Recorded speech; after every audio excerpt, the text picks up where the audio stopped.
नमस्कार। मैं आचार्य सरिता मिश्रा वैदिक ज्योतिष शिक्षण संस्थान में आप सभी दर्शकों का हार्दिक अभिनंदन करती हूँ। आज मैं आप सभी को नक्षत्रों के बारे में जानकारी दूंगी कि नक्षत्र क्या होता है, कौन कौन से नक्षत्र होते हैं, शुभ नक्षत्र कौन से हैं, अशुभ नक्षत्र कौन सा है, गणमूल नक्षत्र किसे कहते हैं, पंचक किसे कहते हैं, इन सब के बारे में विस्तार से जानकारी दूंगी। कार्यक्रम को शुरू करने से पहले मेरा आप सभी से निवेदन है कि यदि आपको मेरा ज्योतिष संबंधी कार्यक्रम अच्छा लग रहा है तो मेरे वीडियो को लाइक करें, चैनल को सब्सक्राइब करें और वीडियो को ज्यादा से ज्यादा शेयर करें। और यदि किसी को अपनी कुंडली मुझसे एनालिसिस करवानी है तो मेरे मोबाइल नंबर 8383904847 पे कॉल करके मुझसे अपनी कुंडली एनालिसिस करवा सकते हैं। तो आइए जानते हैं कि नक्षत्र क्या है। हम अक्सर सुनते हैं कि ग्रह नक्षत्र ठीक नहीं चल रहा है या फिर सारा खेल तो ग्रह नक्षत्रों का ही है, यानी किस्मत को मानने वाले के लिए यह ग्रह नक्षत्र बहुत मायने रखते हैं।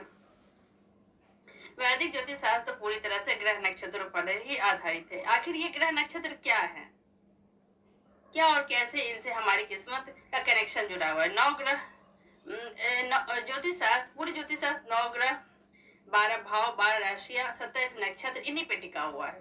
आज हम यहाँ पे नक्षत्रों की चर्चा करेंगे कि नक्षत्र का ज्योतिष शास्त्र में क्या महत्व है। और वैदिक ज्योतिष में नक्षत्रों का सिद्धांत काफी महत्वपूर्ण है। इसे पूरी दुनिया में प्रचलित तमाम ज्योतिष सिद्धांतों की तुलना में सबसे ज्यादा सटीक और अचूक माना गया है।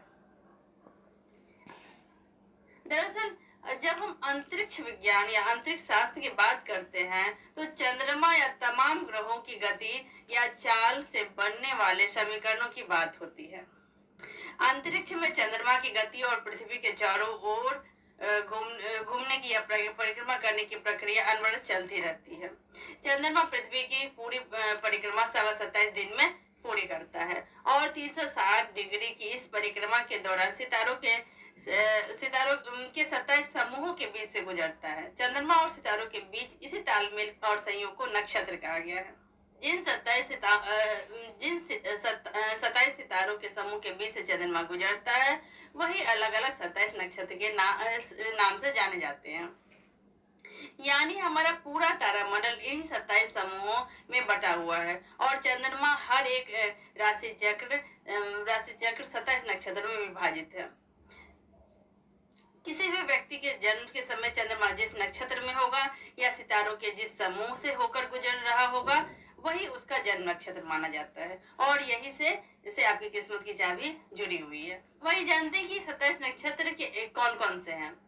अश्विनी, भरणी, कृतिका, रोहिणी, मृगशिरा, आद्रा, पुनर्वसु, पुष्य, अश्लेषा, मघा, पूर्वा फाल्गुनी, उत्तरा फाल्गुनी, हस्त, चित्रा, स्वाति, विशाखा, अनुराधा, ज्येष्ठा, मूल, पूर्वाषाढ़ा, उत्तराषाढ़ा, श्रवण, धनिष्ठा, शतभिषा, पूर्वा भाद्रपद, उत्तरा भाद्रपद, रेतवी और 28वां नक्षत्र अभिजीत नक्षत्र है।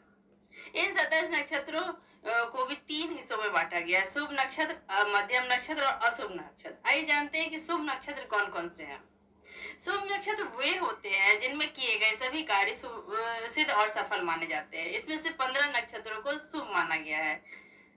आइए जानते हैं कि शुभ नक्षत्र कौन से हैं। रोहिणी, अश्विन, मृगशिरा, पुष्य, हस्त, चित्रा, रेवती, श्रवण, स्वाति, अनुराधा, उत्तरा भाद्रपद, उत्तराषाढ़ा, उत्तरा फाल्गुनी, धनिष्ठा, पुनर्वसु, ये सारे शुभ नक्षत्र में आते हैं। अब जानते हैं कि मध्यम नक्षत्र कौन से हैं। मध्यम नक्षत्र के तहत वह नक्षत्र आते हैं जिसमें आमतौर पर कोई विशेष या बड़ा काम करना उचित नहीं है, लेकिन सामान्य कामकाज के लिहाज से कोई नुकसान भी नहीं होता है। इसमें से जो नक्षत्र आते हैं वे हैं पूर्वा फाल्गुनी, पूर्वाषाढ़ा, पूर्वा भाद्रपद, विशाखा, ज्येष्ठा, आद्रा, मूल और शतभिषा। अब जानते हैं अशुभ नक्षत्र कौन है। अशुभ नक्षत्र में तो कभी कोई शुभ काम किया ही नहीं जा सकता है। इसमें हमेशा बुरे नतीजे होते हैं या कामकाज में बाधा जरूर आती है। इसके तहत जो नक्षत्र आते हैं वह भरणी, कृतिका, मघा, अश्लेषा। ये नक्षत्र आमतौर पर बड़े और विध्वंसक कामकाज के लिए ठीक माने जाते हैं, जैसे कि कोई बिल्डिंग गिराना हो, कब्जे हटाना हो, आग लगाना हो, पहाड़ काटने के लिए विस्फोट करना या फिर कोई सैन्य या परमाणु परीक्षण करना हो। लेकिन एक आम आदमी या जातक के लिए ये चारों ही नक्षत्र बेहद घातक और नुकसानदेह माने जाते हैं। अब हम जानते हैं कि पंचक और गंडमूल ये क्या होते हैं। सबसे पहले पंचक के बारे में जानते हैं कि आपने पंचक और गंडमूल दोनों ही नक्षत्र के बारे में अक्सर सुना होगा। हमारे घर के बुजुर्ग अक्सर ये कहते हैं कि पंचक लग गया है, या पंचक में कोई काम नहीं करना चाहिए, या फिर किसी बच्चे में गंडमूल दोष है या गंडमूल की पूजा करानी है, आदि आदि बातें। आखिर ये पंचक और गंडमूल क्या होते हैं? पहले जानते हैं कि पंचक क्या है। जब चंद्रमा कुंभ और मीन राशि पर होता है तब उस समय को पंचक कहते हैं। इसे शुभ नहीं माना जाता। इस दौरान धनिष्ठा से रेवती तक जो 5 नक्षत्र धनिष्ठा, शतभिषा, पूर्वाभाद्र, उत्तराभाद्र, रेवती होते हैं, इन्हें पंचक कहते हैं। इस दौरान आग लगने का खतरा होता है और इस दौरान दक्षिण दिशा में यात्रा नहीं करनी चाहिए। घर की छत नहीं बनवानी चाहिए, पलंग या कोई फर्नीचर भी नहीं बनवाना चाहिए। पंचक में अंतिम संस्कार भी वर्जित है। अब जानते हैं गंडमूल नक्षत्र क्या है।